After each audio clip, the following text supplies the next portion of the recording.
All right, spawning in the bottom right position as the teal Protoss player. He's wearing a barcode, but I know his name. It is Classic.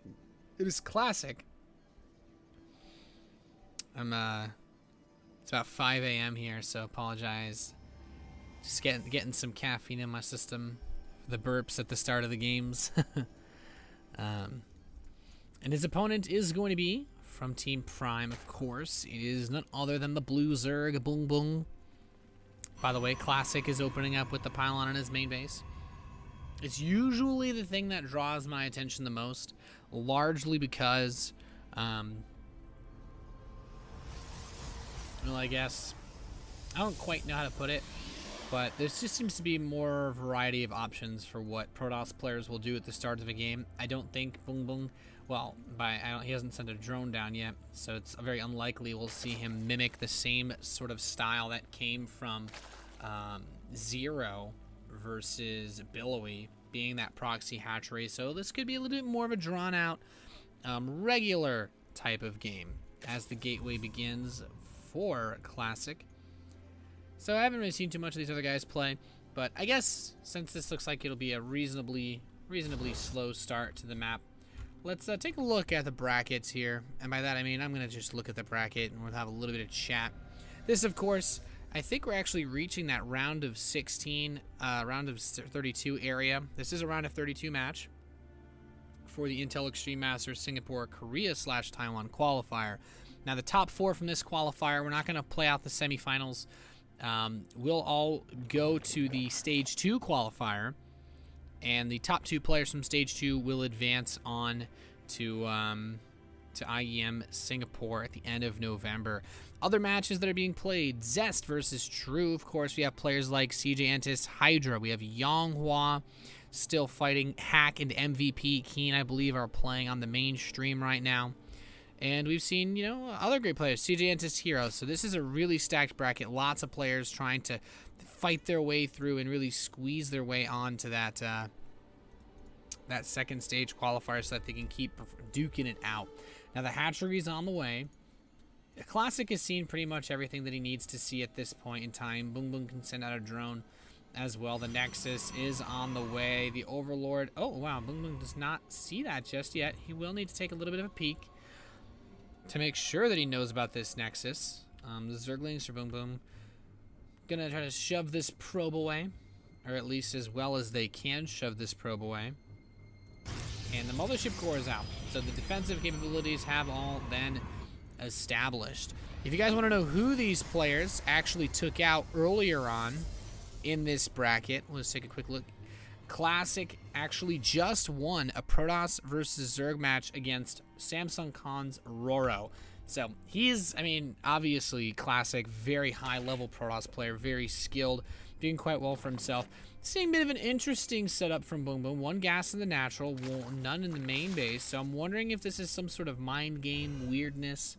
A lot of Zerg players like to stick with the tried and true, either going for speedling all-ins versus gateway setups, or just playing very greedily off 3 hatcheries.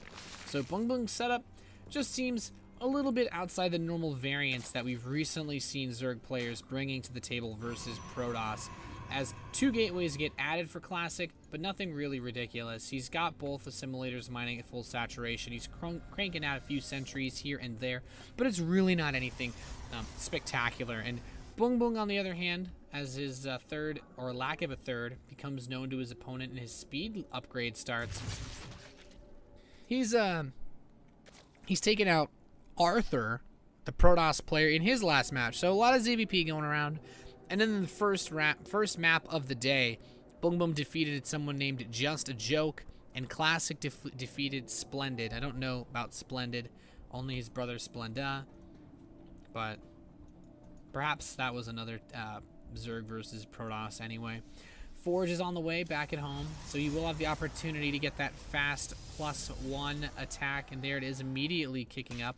This probe will confirm that, yes, a 3rd base was built, really not as early as a lot of other Zerg players like to get it, and I think we're about to see why. There's a lot of speedlings that are going to be coming out.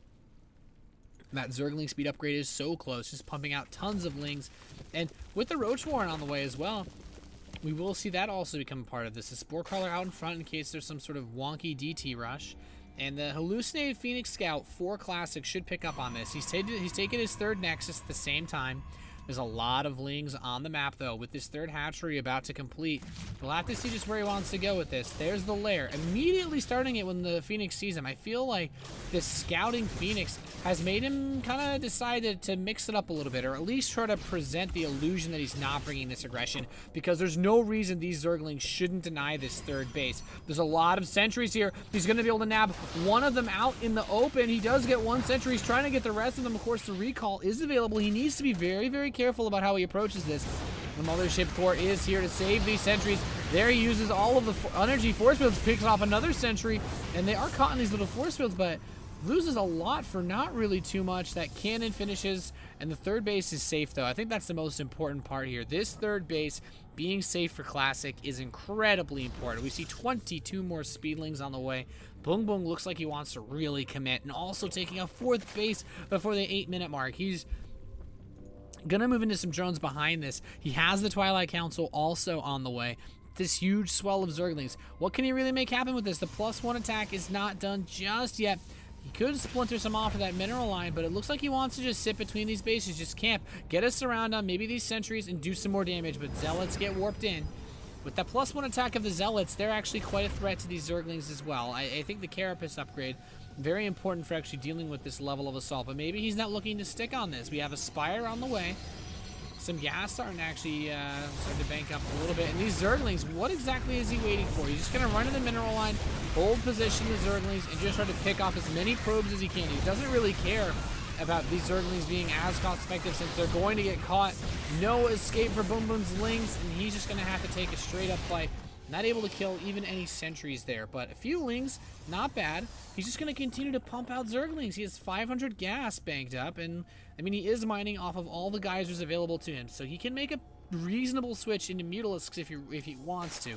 Carapace is on the way, +2 melee attacks at the same time, and it's endless Zerglings running out. He's killed 12 probes so far, so it's not terrible for BBoongbboong, but he does need to make sure that he has enough to actually stop an attack by his opponent, a real frontal assault.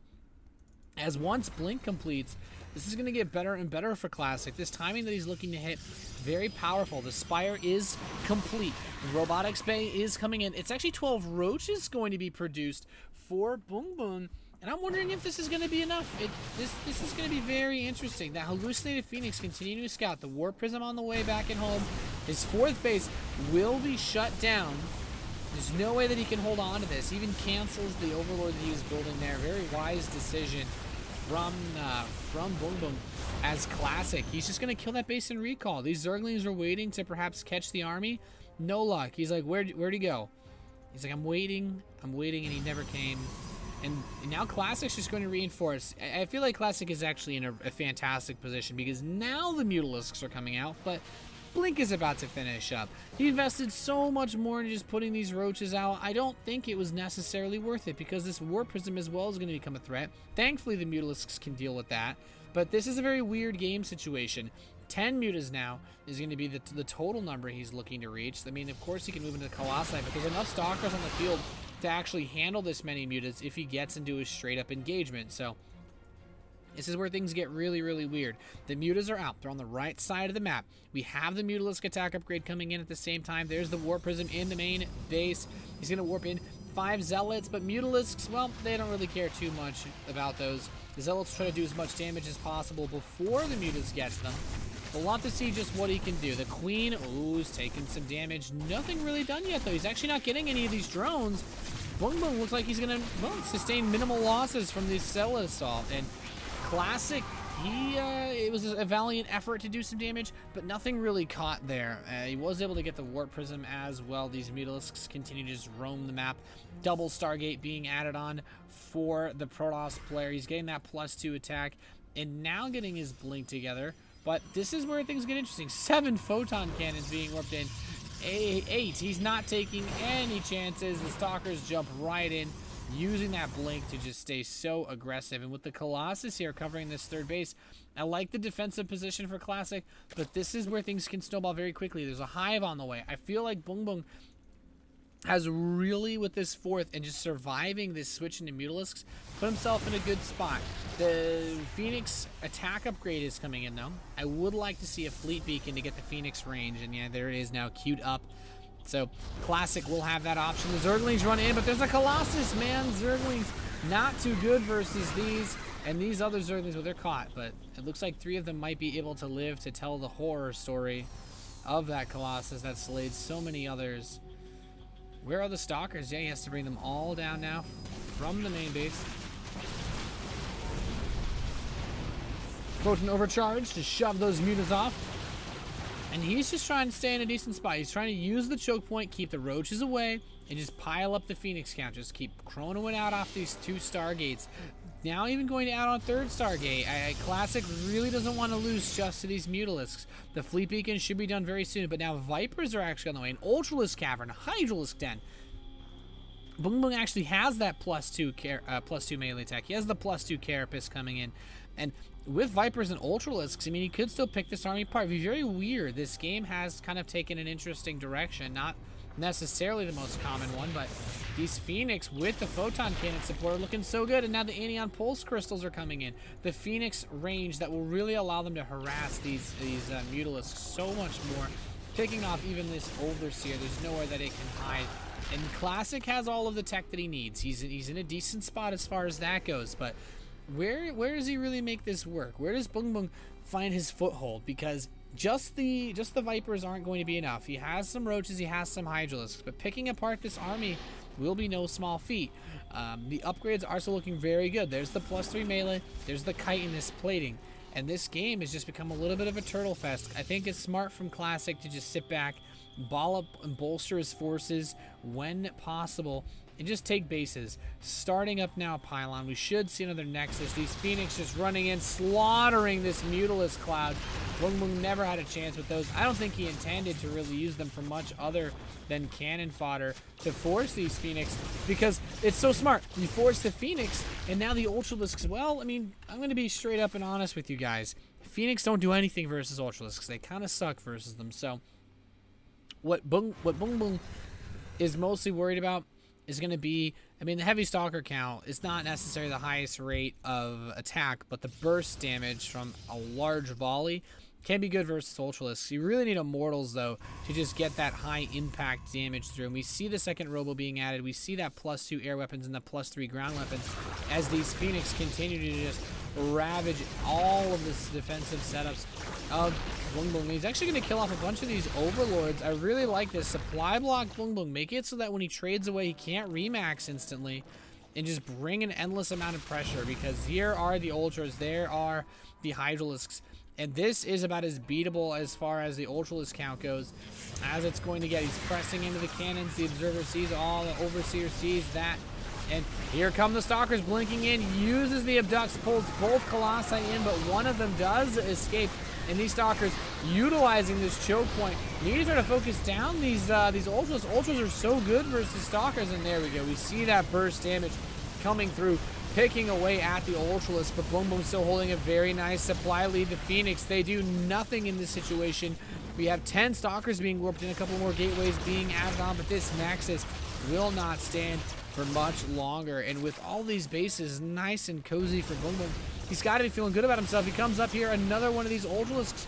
Looks like it's going to get picked off. Very nice running back, using this Colossus as a way to just clean up the Zerglings, but he's in a little bit of trouble now. The Colossus has been caught. The Zerglings pick off the Colossus. There's a lot more Stalkers here, but does Classic have enough to stop BoongbBoong is the real question. There's a huge swell of these forces. BoongbBoong remains maxed out. Endless Zerglings and Ultralisk. Full overcharge is activated. There are double Immortal production going through. The Immortals are really what he needs to deal with these Ultralisks, but this Nexus, he's targeting it down. He's trying to break it. I don't think this Ultralisk is going to be enough. That will get shut down, and Classic is really starting to get a hold of this game, blowing the Ultras apart. This is what Immortals can really do for you.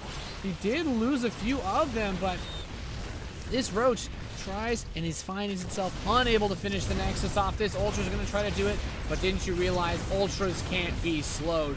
Picks off the Nexus, no problem whatsoever. And Well, there's a bit of a warp prism attack in the main base. These +3 zealots will go ham on these zerglings, but is it going to be enough? Classic took significant losses. BBoongbboong still has the majority of his economy intact. He really just needs to get another nice setup, another wave of ultras to keep the zergling production going.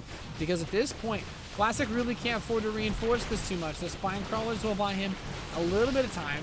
Not losing actually too many units. Great blink micro being used. The queen gets picked off as well. And these Phoenix just endlessly harassing, buying more and more time. Ultralisk coming in. He can blink up. He can blink up and run away. Doesn't want this Ultralisk to get caught by the opposing forces. He's still producing 2 Immortals at a time. Very important. You know, you get about 6 Immortals or so. Suddenly these Ultralisks don't look as scary as they used to. And he's just retreating, endlessly retreating. The Immortals set the target fire. Now the Hydras are good against the Immortals though, so he needs to be so careful microing them back.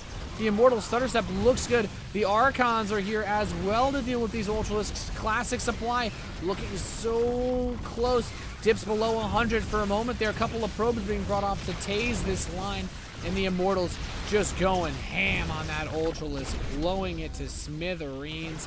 And Classic, he's still in a very difficult spot. He has not rebuilt that 3rd Nexus. More Ultras coming through. He has the Viper. He can abduct the Immortal. GG. Classic taps out. And BBoongbboong takes game number 1 in this best of 3 here at the Intel Extreme Masters Singapore Korean qualifier.